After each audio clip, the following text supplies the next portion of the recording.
Welcome Lu Mian Mian, director of Mickey on the Road in our competition.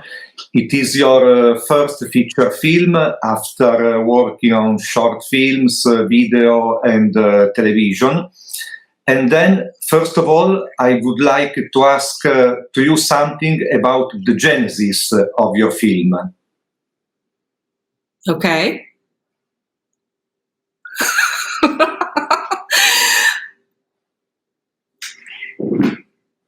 问他是不是怎么想到这个故事 Oh, sorry, I'm late. I think I wrote this script for a very long time. I think it's from 2012. I have this idea that a daughter go to China and find her father. This idea had been in my mind for a very long time. And we shoot this movie last year. So yeah, I basically wrote this script, you know, like in the past so many years. And the reason I want to write this movie is because I want to create a very strong female character. And I want to create female character that never shown and never shown in Taiwanese cinema, and with a very fresh angle to see the world. Yeah, that's why I start writing about this movie, Mickey on the Road. In fact, your film portrays two beautiful female characters, Mickey and Jin Jin, and both are faced to deep changes in their lives during a journey to China, a physical journey, but also a symbolic journey for me, from South Taiwan to China and come back. And for me, these two characters are at the same time fragile and strong. Also, Yes. for you, two women are fragile and strong. Yeah, I think you're right. I think fragile and strong is two very important keyword when I was thinking of these two characters. I think these two words, fragile and strong, is not contradictory. They can both exist in the same person, and I think we all have fragile and strong side. So yes, I want express that those two personality at the same time in one person. Yes, female character. Yes. I know that the two actresses are at their debut on cinema. Mm-hmm. How and where you discovered them? They are all first-time actors. Before this movie, they never act before. For Mickey, we got thanks for beer. Because Mickey was working in a bar that I usually go to in south of Taiwan, in Kaohsiung City. And so I kind of attracted by her tattoo.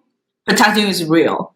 So yes, her tattoo is real. It's an owl. And so one time after a few drinks, I look at her. So I asked her, "Do you want to be part of my movie?" And so I invite her to come to my audition. That's how I find Mickey, is because of beer. And for Jing Jing, she herself is a dancer, is a professional dancer. Yeah, and she performed between bars and religious temple parade in Taiwan. So she saw my casting call in social media, And so she replied, and I meet her, and we just clicked, and we have a very strong connection because I found her face is she has a very expressive face. And I also found her very likable. She's like a puppy, like a puppy. Yes. And, so I think two characters are very kind of they are kind of very different, and they are contrary. Yeah. So I think that's very interesting. Yes. And there is a scene in particular that I find very interesting, that I like a lot, when Jin says to Miki that she believed that she was lesbian and in love with her. And I thought the same seeing the film. Then the question is, your film is also a reflection about gender? Yes. I think as a straight woman, when you have a kind of a tomboy look best friend, sometimes you kind of feel like, oh, my best friend has some, special feeling for me because I'm so beautiful, I'm so cute, We have this kind of like, as a straight woman, we kind of have like this kind of a fantasy to our lesbian friend, sometimes. I mean, but the mainly is I want to show like the ambiguous of these two female character. But I think Jin is just flirting, just very light flirting with her best friend. I'm so cute. Why don't you like me? Like that. So yeah, and also this journey for Miki, for this character, is also her journey of figuring out to find her sexual identity. So yeah, because Miki has a little confused of her sexual identity at the beginning. Yes. And why did you choose Guangzhou in China? Yes.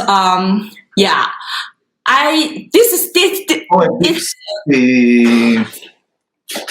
Yes, I know. I have a little story to tell. I remember the first time I was in New York. I was in Macy's department store.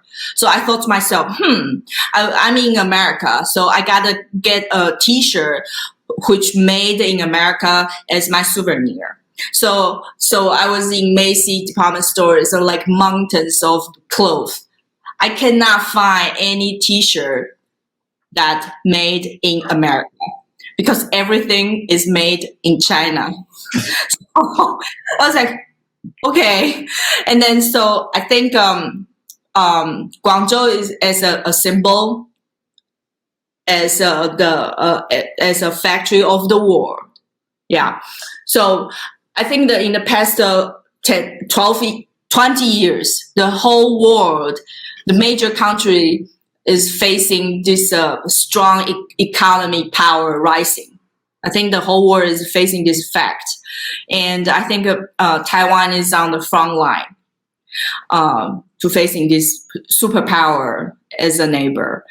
And in the 90s, a whole generation of Taiwanese small factory owners, they moved their factories to coastal cities of China, such as Guangzhou and Shenzhen. So, which means there's a whole generation of Taiwanese kids. They don't have father in their home, at their homes. So I want I want to use this a Taiwanese daughter.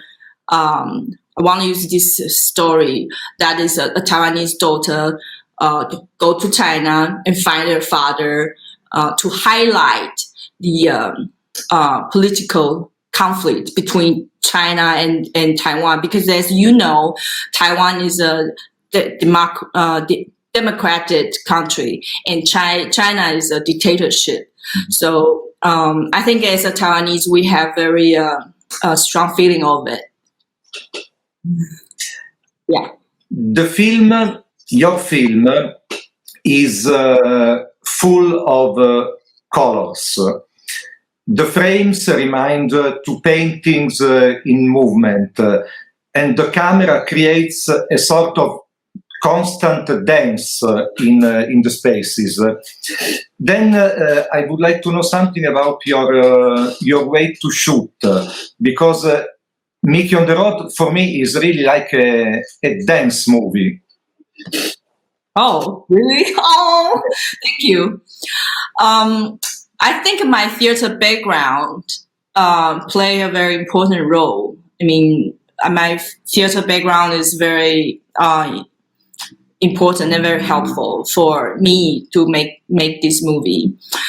My theater experience allows me to think not through the dialogue, but through the actors' movement and their body language.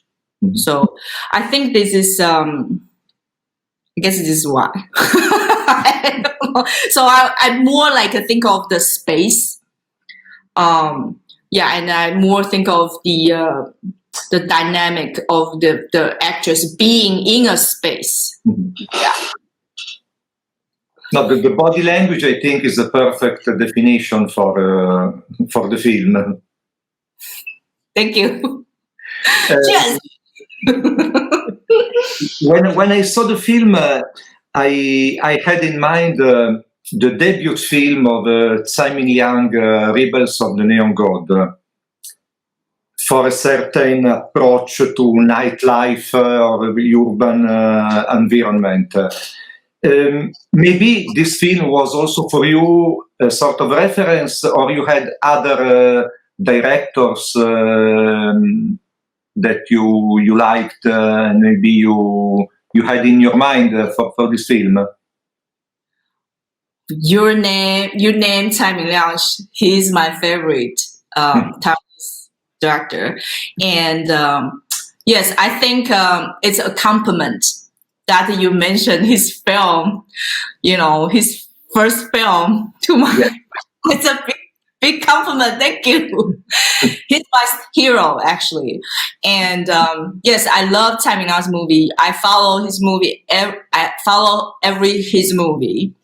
But when I think of this movie, all I can think is how I express my own kind of pause, my own how to say that, desire. Yes. So yes, I influenced as a Taiwanese filmmaker. I influenced by Tsai Ming-liang. Yes, but I want to make a movie that has a temperature higher than Tsai Ming-liang's movie, because I love those colors of Temple Parade. I love the friendship between these two lovely women. I believe that we, as a human being, we're lonely, yes. Just like Tsai Ming-liang, we're lonely.